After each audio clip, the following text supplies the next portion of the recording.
So good morning everyone, my name is Lalit Soni and I welcome you all in this live session by Drishti IAS. In this session we will be discussing Indian Express newspaper. We will try to cover important articles.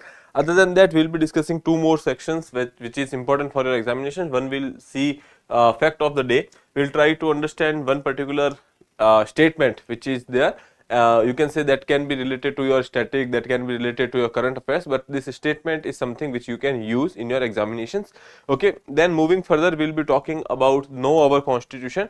You know that there is this particular section of the polity which is quite having a good weightage in the examination. So we will be discussing constitution over here. We will try to cover important articles. Okay. Then moving further, we will be discussing these 3-4 important articles. One is drones in Manipur. You know that Manipur is going through a kind of chaos or the violence like situations which are there. Okay, that is because of the ethnic violence which is going on over there, and in that particular situation it was realized that the various ethnicities or various groups which are there which are advocating their sides from the various ethnic sides, like when we talk about Metis, Cookies, Zomis. So basically they are using the drones now. Okay, so we will be seeing that in the recent violence it was seen that these drones were used to actually send some you can say bombs. Okay, so we will be talking about that. Then West Bengal rape bill. Okay, you know that after that RG Kar hospital horrors which was there, because of which there was this raging demand with respect to the change in laws. So West Bengal government has come up with a bill. We will be talking about specifics of the bill.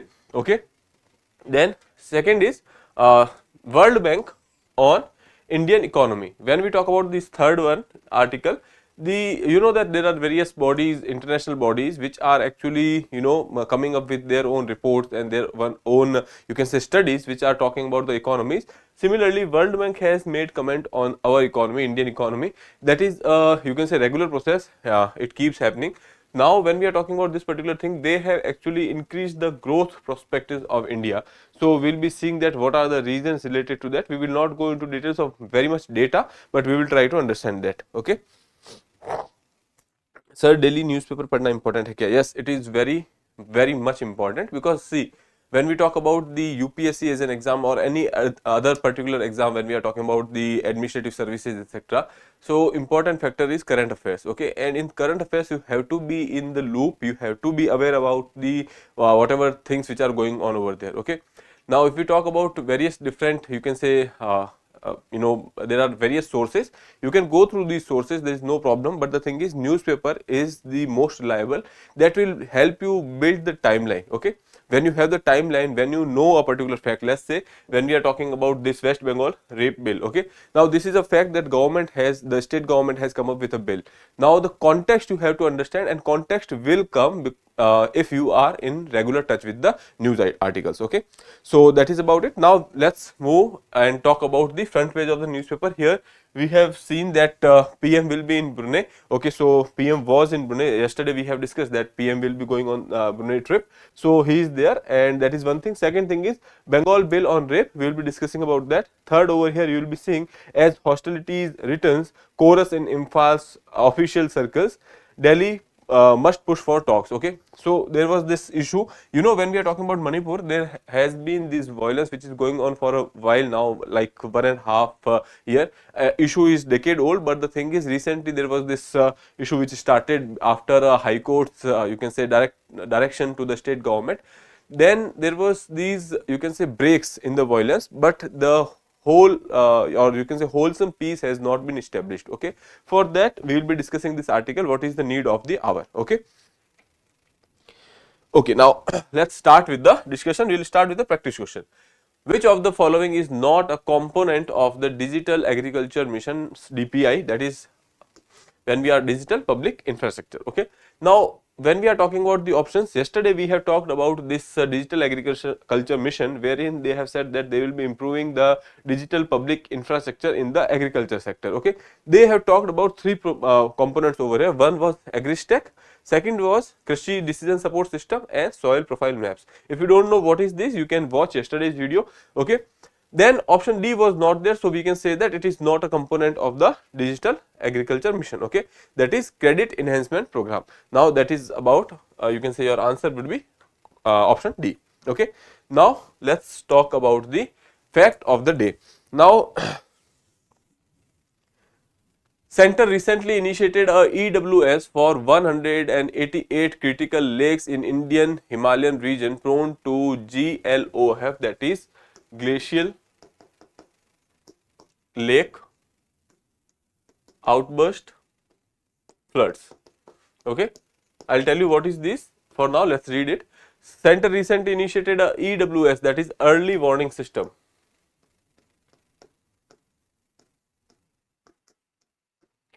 Okay, EWS for 188 critical lakes in Indian Himalayan region prone to GLOF following the 2023 Sikkim disaster. Okay, there was this lake which has actually, this was this glacial lake which actually outbursted, and because of which there were floods in the downstream area. So that was there in 2023, and after that there was this alarm which has been there in the government officials, or you can say, let's say, disaster management, etc. So after that they have started focusing on this GLOF, and now they are putting these early warning systems over there.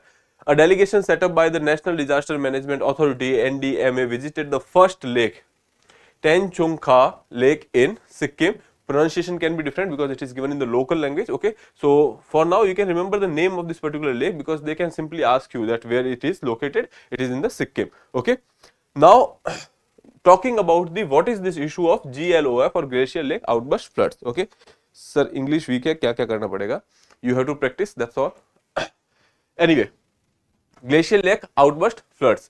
Now when we are talking about glacial lakes, you know that these are something which are made of the ice caps, etc. So let's say there is this glacier. Okay, so something like this, there is this glacier, and now you know that ice is melting. There are various reasons for that, that can be heat, global warming, temperature rise, all these things are there, and we know that ice is melting. Okay, so let's say there is this glacier, this glacier is melting, and because of the melt water over here there is this depression, and because of which you will be seeing that there is this lake which is being formed over here. Okay, now this lake or the water is held by this particular embankment which is over there. This is the obstruction because of which this lake is holding water. Okay, now since you know that ice is melting continuously, the weight of water is increasing over here, so there will be a time because of the water's force or weight of the water, hydrological pressure, because of which this embankment will actually break or collapse.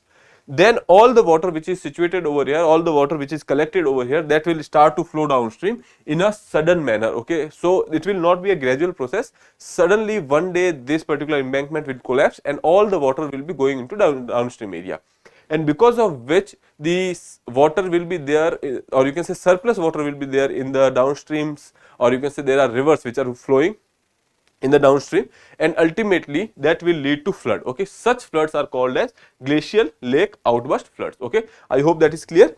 Now that has happened in 2023, and after that government has decided that they will be going for the placement of the early warning system, that is 188 critical lakes are there in Himalayas. Now this problem is there in Himalaya because Himalayas, you know that they are not stable yet. Okay, these are the young mountains, they are still rising. Okay, you must have seen that Himalayas are rising at a speed of 1 or 2 centimeters per year. Okay, so that is there. Now first lake was Tenchungkha. Okay, so please remember that. Now coming to the next part, that is basically our own constitution. We will be discussing certain aspect over here. We were on the part 5, that is union government. We were discussing parliament. Okay, and now we will be seeing that duration of the House of Parliament. We have seen what is the composition of Lok Sabha, Rajya Sabha. Okay, we have seen that Parliament is basically having three organs. Okay, one is your Lok Sabha, second is Rajya Sabha, and third is President. Okay, so we have seen till now, till here, and we have seen that how elections are happening. Lok Sabha elections are direct elections. When we talk about Rajya Sabha elections, these are indirect elections. They are having this proportional representation system. Other than that, we are having this single transferable vote system which is used in the Rajya Sabha elections. Okay, now coming to the article 83, which is talking about the duration of the house. Okay, now we know that we have in parliament, we have two houses. One is Lok Sabha, second is Rajya Sabha. Okay. Now, if we talk about Lok Sabha, you know that the tenure is 5 years. Okay, so maximum tenure is 5 years. After that, the new government will come until unless it is dissolved earlier. Okay, if Lok Sabha is dissolved earlier, that is a different case. But in general cases, tenure will be 5 years. We know that the government's tenure is 5 years. Okay, so that is there. In Rajya Sabha is a chamber which is never dissolved. Okay, so it is called as permanent chamber. Okay, or you can say permanent house. Now, how the new member will be coming? So, every 2 years, 1/3 of the members, they will be going out and new will be coming in. Okay. So, considering the first time, then how you will decide that which one-third member will be going out. Okay. So, for the first time when it happens, it was done through a lottery system, or you can say, there was this names which are given, and out of which they have taken 1/3 of these names and they have gone out. Okay. So, first you can say when they gone out, they have served a term of 2 years. In the second round, they have you can say served a term of 4 years. Okay. Then in the third round, it was 6 years, and then after that you will be seeing that every you can say 6 years there will be you can say from a particular constituency there will be re-election for Rajya Sabha. Okay. So, we can say that the term of Rajya Sabha for a member will be 6 years, but Rajya Sabha as a whole, or you can say as a house, it is never dissolved. Okay. So, that is there. Now, constitution does not provide for the term that is 6 years for Rajya Sabha, but it is given in the Representative of People's Act. Okay. So, that is there. Now, here you will be seeing certain things which are written over here. Council of State shall not subjected to dissolution. Okay. So, they are talking about Rajya Sabha over here. 1/3 of the members shall retire on the expiration of the every second year. Okay. The House of People, unless sooner dissolved, shall continue for the 5 years from the date of appointment of the first meeting. Okay. So, they are saying that if it is not dissolved, then 5 years. Okay. There is one exception wherein the term of Lok Sabha can increase from 5+ year. Okay. So, that is basically when emergency is there, and there is a you can say that term can be extended 1 year at a time. Okay. So, that is there. So, basically in the case of emergency, that is your exception wherein the term of you can say Lok Sabha can be increased 1 year at a time. Second thing is the time emergency ceased to exist. Okay, after the time the emergency ceased to exist, after that only 6 months can be there for your elections. Okay. So, that is the, about your you can say duration of Lok Sabha and Rajya Sabha. Here you can see provided that the said period may, while a proclamation of emergency is in operation, be extended by Parliament by law for a period of 1 year at a time and not exceeding or extending in any case beyond a period of 6 months after the proclamation has ceased to operate. Okay. Once the proclamation ceased to operate, after that there will be only 6 months for which this term can be extended. Now, moving further and seeing the qualification of the members of Parliament, when we talk about the you can say member of Parliament, here we are talking about Lok Sabha as well as Rajya Sabha. Okay. So, first thing is that must be a citizen of India. Okay. And makes and subscribe before the person authorized in that behalf by election commission to take oath and affirmation. Okay. So, that is one thing. Second thing is, in case of seat in the Council of State, in case of Rajya Sabha, okay, your age should not be less than 30 years. Okay. The age should not be less than 30 years. So, that is one thing. So, you can say that more than or equal to 30 years. Then moving further, in case of a House of People, or you can say Lok Sabha, that should not be less than 25 years of age. Okay. So, you can say that can be more than or equals to 25 years. Okay. That is there. Possession such or other than that, other qualities are given as per the you can say law made by the Parliament. Okay. So, we have Representation of People's Act wherein other qualifications are given. So, as of now, here you can say in the constitution it says that he should be citizen. Okay. He must subscribe to oath and affirmation, and then there is this age which is given in the constitution. Now, coming to the next part, that is basically we will be talking about the you can say our newspaper today. So, talking about the first article, as the hostilities return chorus in Imphals official circles, Delhi must push for the talks. Okay. Recently what happened over there, there were certain drones which has been used. Okay. these drones has been used for the delivery of the crude bombs which are used earlier also, but earlier when we are talking about the use of drones, that was only for the making videos, or you can say making surveillance of the area, but now they are providing this bomb delivery as well. Now because of which there is this alert, because now when we are talking about these actors, or you can say who are promoting violence over there, now these are using drones, that is you can say not very good for the state and the law and order over there. So let's see. With drone emerging as a new means of warfare in the Manipur and violence flaring up yet again, okay. Now officials, what are they saying is that now government, or you can say the government of India should intervene, the central government should intervene over here. Unless the center intervenes and facilitate dialogue between the Methi and the Kuki Zomi sides, such breaks in peace are inevitable. Okay. Now the thing is, we are saying that after that issue which started, okay, that issue is going long back, we will be talking about that. But when we are talking about the recent, you can say this particular violence which has erupted 1.5 years ago, okay. So there was this high court's direction which was there to the state government. After that, there was this issue which started, but there was certain, you can say, time after every few months there was a time of peace, okay. So that peace was there for 1 month, 2 months, 4 months, but the thing is, again there was this violence. And the officials are saying that this violence will be inevitable, because until unless there is a permanent solution for that. And who will come up with the permanent solution? They are saying that center should come up with the permanent solution, okay. Now there are external influence we can't control, okay. It is when we are talking about the supply of the arm and ammunition, when we talk about the supply of the technology such as drones, etc., we know that there is external influence which is working over here, okay. We cannot deny them, we cannot control them as of now, because that is what state government officials are saying. That is why center should intervene. Here we will be saying that there are a lot of non-state actors on both sides, and the whole conflict now has wider implications. We need the union government to take charge of the dialogue. Now these are the statements which are made by the officials from the state government, okay, and the various stakeholders which are there, okay. The army, police and CAPF are securing limited periods of periods when we are talking, so that is there, but that is holders to decide, center government part of it, okay. Now express the concern on the use of drone used to drop the crude bombs.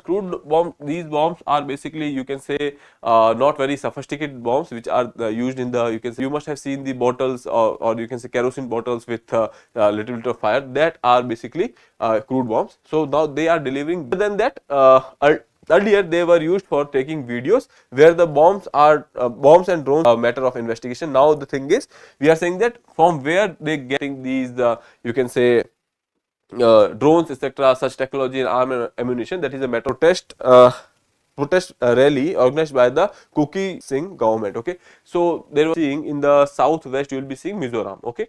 Now talking about this particular area, this is the area of Myanmar border, okay. So Manipur is having both intrastate as well as the you can say international boundaries as well. So here when we are talking about this particular boundary, that is having with Myanmar, okay. So that is about the boundaries and the, you can say, the states which are having connection with the Manipur, okay. Now here let's see, this is the you can say area of Manipur, when you will be seeing that these outside area which you are seeing, that is basically hilly area, okay, hilly terrain. Here you will be seeing that, it will be easy for you to understand, because see, this is the dense area which is there, this is basically a valley region, okay. This is a valley region, and now this area which is there outside, that is basically your hills. Now the thing is, when we are talking about the valley region, that is dominated by a community, that is Methi, and you will be finding out that is the nearly 10% of the area which is hosting nearly 45% of the population, okay. Though this is 10% of the geographical area of Manipur hosting population, that is 45%, and the rest 90% over here, these hills are basically having 90% of the geographical area, and they are hosting nearly 55% of the rest population, okay. As I told you that this area, valley area, is dominated by Methi community. These hilly areas are dominated by various tribes. If we talk about the northern area, that is dominated by Nagas, okay. When we are talking about this particular area here, Kukis are there, okay. Kukis, Zomis, Mizo, all these communities are living in this particular area, okay. Now the thing is, these communities are having an issue against each other, that is related to a developmental disparity. Because when we talk about this community which is living over here, that is Methi community, they are politically very affluent community. Okay, they are dominant over here, they are controlling the state, they are their political representation is good. Developmental activities are concentrated into this valley area. Okay, so basically you will be seeing that better connectivity is there. So this valley area over here, that is basically you can say developed area, and these are the areas because of their harsh terrain etc., they are not able to get the you can say services, okay, or the government services, or you can say government schemes etc. Other than that, also connectivity issues are also there. Okay, so because of which now these communities has these issues with each other. Other than that, they are also having the issue with their status, that is ST status, which is there. And this particular, when we are talking 1.5 years ago, this issue started with this particular status only. Okay, so that is why this is an ethical conflict which is there, but the roots are there in the developmental disparity. Okay, so I hope that is clear. We have seen the why Manipur is an issue right now. Now moving further, we will be seeing the next part, that is the Bengal bill on rape, death, woman officer led probe. Okay, so basically here we are saying that they have actually enhanced the punishments, they have made certain changes, they have said that there will be a speedy trials, fast track courts will be established, there will be a Aparajita task force. Okay, so we will be looking at the provisions. Let's see. The West Bengal Assembly Tuesday unanimously passed a bill that seeks capital punishment for rape convict if the assault result in the death of the victim or leave her in the vegetative state, and life sentence without parole for any other offenders. Okay, so these are the you can say wherein they have actually gone for the harsher punishment over here. Then Aparajita Woman and Child Bill, West Bengal Criminal Laws and Amendment Bill 2024. This is basically the bill which they have actually come up with. The completion of a probe into rape case within 21 days of the initial report. Okay, so now they have actually gone for the you can say certain provisions which has been changed in the you can say courts which we are already having right now. You know that after CRPC, IPC and evidence, we have actually moved to the new Sahitas, so that will be changing into that. Okay. Now let's see.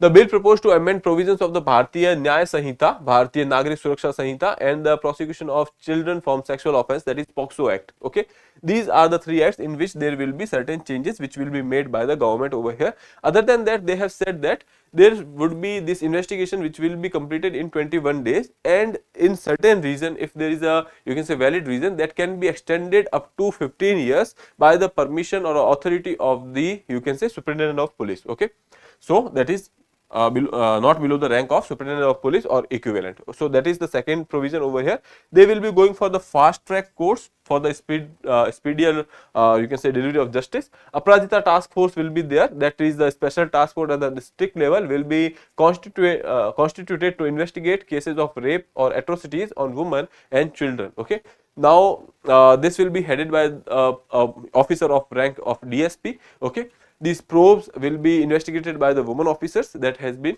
made clear over here. Now these are certain changes which has been proposed in the bill. Okay, now let's see certain things over here. Now news, we have seen that the West Bengal Assembly has actually passes the bill. Objective is to create a better ecosystem for safety of the woman in the state. Okay, now bill, the name of the bill we have discussed, the Aparajita Women and Children West Bengal Criminal Law Amendment Bill 2024. Next, you will be seeing this bill amends the relevant section of the three codes which we have seen, that Bharatiya Nagrik Suraksha Sanhita, all these things are there. So they will be making change in that. Other than that, they will also be making change in the POXO Act. Okay. Moving further, three major component: increase in the punishment, which we have seen. We will be trying to understand that what is the current punishment and what will be the what is the proposed you can say punishment. Speedy trials, which we have seen, and speedy justice, and there will be you can say speediest verdict, investigation in 21 days plus extended 15 days if it deems necessary. Okay. Now here you will be seeing that when we are talking about the Bharatiya Nyaya Sanhita, okay, so there are certain sections which are talking about rape, okay, and corresponding to that we have the you can say punishment provisions which are available right now, and these are the you can say proposed one. Okay, so here you will be seeing 64 clause 1, that is talking about rape, 10 years rigorous imprisonment that may extend it to life. Okay, life imprisonment and fine. And now what they are actually proposing is that rigorous imprisonment for life or death. Okay, so that is there. Now 10 years, earlier it was there, now they are saying that you have to remove the 10 years, you have to go for the life imprisonment or the death. Okay.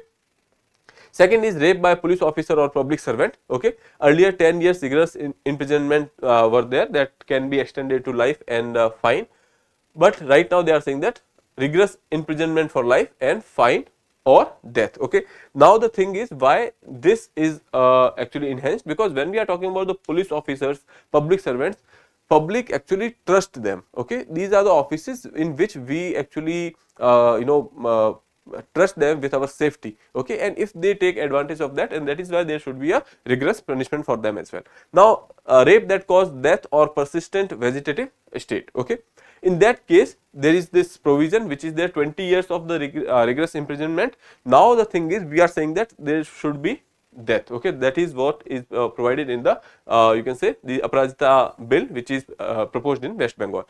Then in the case of gang rape, 20 years rigorous imprisonment that can extend to life or and fine. Here you can say rigorous imprisonment for life and or there can be option for death. Okay. Then 70 clause 2, that repeated offenders if are there, then for them also rigorous imprisonment for life and death. Now basically what here you can find out is that most of the cases here, in the case of rape, there is one thing, if the you can say victim is going into a vegetative state or death, in that case the punishment is death. In any other case, rigorous imprisonment for life or death, there can be a fine too. Okay, so this is the you can say provisions which has been proposed by the West Bengal government recently. Okay, I hope that is clear. Now we can move to the next part, that is basically talking about the wolves take 8 lives since July 17 in Bahrain. This is a particular area in UP. Okay, now there are wolves, these are the grey wolves. We have talked about them yesterday in our fact of the day, but there was this article, so I have taken that. Now after that there was this 35 lives which has been claimed, and these wolves are basically going for targeting humans as well. That is why that is an issue, and regarding that the forest officials over there have actually gone for the Operation Bhediya. So if they ask you about the Operation Bhediya, you should remember that this is to basically remove these particular animals from this particular area. Okay. Now this is for the capturing of the animals, that is the wolves. Now when we talk about these wolves, in India there are two kind of wolves which can be found. Okay, one is the you can say Indian wolves, which are found mostly in the areas of you can say Rajasthan, Gujarat, or you can say northwestern India. Okay, that is not exclusive, but these are the prominent areas where they are found. Okay, other than that there are Tibetan wolves. Okay, these Tibetan wolves are also found in the Trans-Himalayan region. Okay, so that is the two kind of wolves which we find in India. I hope that is clear.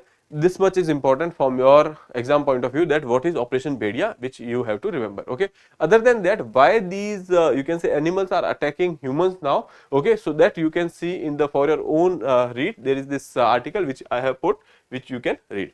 Now next is World Bank revises India's GDP growth estimate to 7% for financial year 25 from 6.6. Earlier they have said that India will grow at the pace of 6.6%, but now they have changed it to 7%. Okay, India was the fastest growing economy at 8.2% last fiscal, and is expected to grow at 7% this fiscal year and 6.7% in financial year 26. Okay, so that is they are talking about the next to next year. Okay, so basically these are the growth perspectives which has been given by the you can say World Bank. The World Bank's projection indicates that the industrial growth is expected to slow to 7.3% in the financial year 2026 compared to the 7.6 in the 25. Okay, so basically they are saying that industrial growth will be reducing in 2026. As of now, when we are talking about the implications of the World Bank's data, now they have talked about too much of data over here, that is not important for you to understand. Now we will be seeing that what kind of data is important for us, we will be seeing that what kind of impact it has, that we will be talking about. Okay. Now World Bank recently released a report on India's amazing growth and prospects. Okay, India is still a fastest growing economy. We are talking about World Bank growth forecast is saying that it has actually raised the estimates to 7% for you can say current fiscal year, and for the next one they are basically saying that it will be having actually sorry, they have actually raised it to 7% from the 6.6 last year. Okay, so that is there. Earlier they have gone for the forecast that was 6.6%, okay, and now they are saying that it will be growing at the pace of 7% this particular fiscal year. Okay, so that is the, you can say, World Bank has actually changed their changed the way they were looking at the Indian economy. They have found certain things. There are certain implications of this particular figure over here. You will be seeing that the growth forecast is in line with the International Monetary Fund and the Asian Development Bank. These two international bodies has also said that India will be growing at the pace of 7%. Okay, both institutions have raised their forecast for current fiscal year to 7%. Now, what are the factors? Okay, so there are certain you can say factors which has led to this particular growth over here. So here we will be seeing the investment in the public sector infrastructure, domestic investments in the real estates, improved infrastructure sector, and resilient service sector. So basically they are putting the onus on 2-3 things. One, that investments are increasing, investment in the public sector is increasing, investment in the real estate sector is increasing. When you are talking about the, you can say, increase in the investment, that will lead to increase in the, you can say, efficient and better supply of the, you can say, goods. And when there are goods in the market, there are chances that we will be either exporting it or there will be a domestic demand. Okay, the demand is more, that means GDP will be higher. Okay, that is one thing. Second, moving further, they are saying that resilient service sector. You know that India is performing good in the service sector. Then agriculture sector, they are saying that that is not performing quite well over here. You will be seeing agriculture sector in the country fared poorly. Majority of the population is dependent on the agriculture sector. After COVID, okay, many migrants or the workers which has actually went back to their hometowns, that particular impact has not actually gone at all. You can see the effect of the COVID is still there. Agriculture is having more dependence and there are more people working on the fields. Okay, or you can say that there is this disguised employment which is there, because on the same field there are many members of the family which are working over there. Okay, now moving further, urban unemployment. Okay, when we talk about the urban unemployment, female urban employment improved. Okay, when we are talking about the female urban unemployment, that has improved, but when we are talking about the youth unemployment, that has remained high. Okay, that has actually improved to 8.5%. Earlier it was higher, now it has come to 8.5%. Now when we are talking about the youth unemployment rate, that has increased to 17%. That is quite high. sorry Potential sectors, if we are talking about, they are talking about the, you can say, sectors like textile, apparels, shoes, electronics, green technology, etc. These are the sector in which we can do something. Okay, other than that, this report has said one more thing, that the India's export linked jobs are basically decreasing. Here you will be seeing export linked jobs declined in India as it missed out an opportunity on the post China opportunity. We have seen that China is going through certain problems domestically, and after that there was these speculations that someone will come to fill the void which is created by the issues of China. Okay, now India said that we will be there to fill this particular void, but here you will be seeing the report that we could not create this export linked job, and because of which India could not actually fill this particular void. Now there are countries like Malaysia, Vietnam, countries like Bangladesh. Okay, these are the countries which are providing for various export materials to fulfill this particular void in the supply chain. Okay, when we are talking about the Bangladesh is doing good in the apparel sector. Okay, other than that, we have seen that there are various you can say sectors where India can perform good, but since we could not actually create these kind of jobs, and ultimately that will to our you can say disadvantage. Okay. Now, jobs in India generated directly and indirectly connected to the international trade has declined over the last decade, the World Bank said, adding that the country has missed out on the export opportunity presented by the China's withdrawal from the labor intensive manufacturing sector. Okay. Now, India's share in the global export of labor incentive sectors such as apparel, leather, textile, footwear has declined. Meanwhile, the countries like Bangladesh, Vietnam, Poland, Germany, France, they have actually managed to increase their global exports. Okay, so they have actually managed the global export when we were trying to do that. So that is one thing. Second thing is India still has the potential.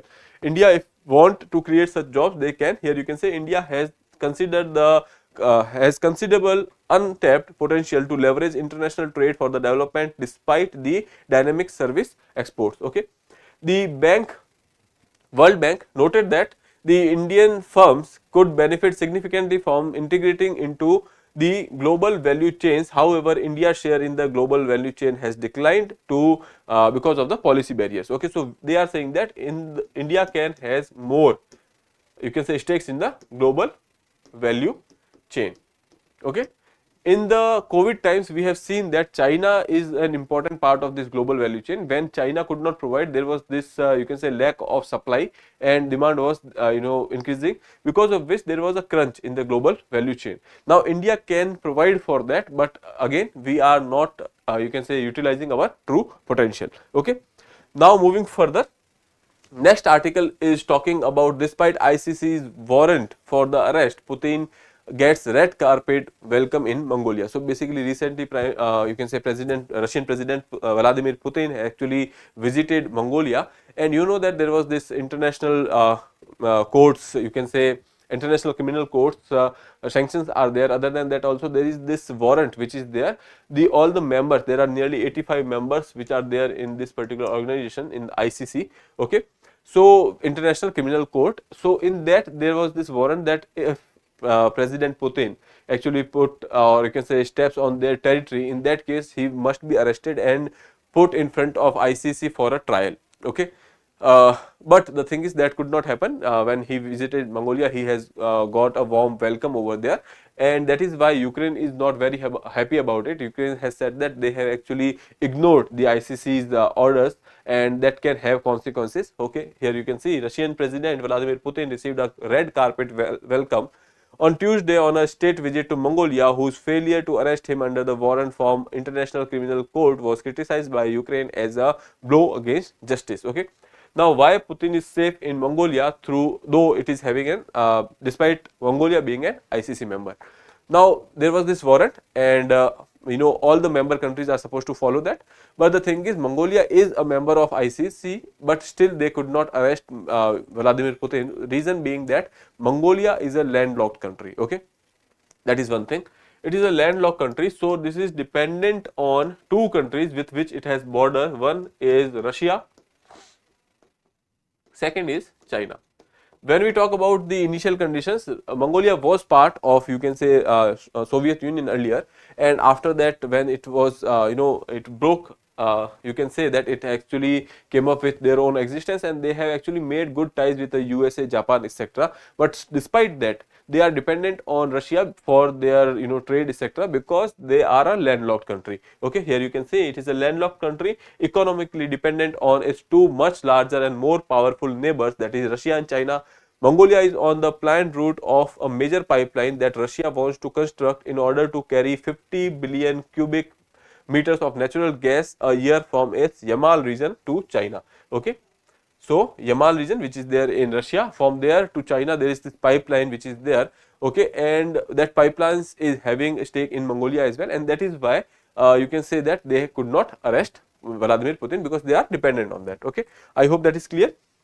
Talking about Mongolia's you can say location over here, you can see we have already talked about it. Here in the north it has Russia, in the south it has China. Here you can see, you will be seeing that Kazakhstan is there, but there is a small border which is there, which is actually separating from the Kazakhstan, because here in the north it has Russia, in the south it has China. Okay, so Mongolia has border with only two countries, one is Russia and second is China. Okay, and because of which you can see it is a landlocked country as well. Now moving further, in the end there is this you can say for your own read section. Attacks and death in Barhej, why and when wolves turn on humans. Okay, So you can go through this article if you are interested. There are certain reasons which has been given. There are certain behavioral traits which has been talked about the wolves over here. So you can go through this article. In the end, we have this practice question: which state is located to the south of Manipur? Assam, Mizoram, Nagaland and Tripura. So you can attempt this question, answer to me in the comment box. With that, I would like to take your leave. I will see you in the next episode. Till then, have a good day. Thank you.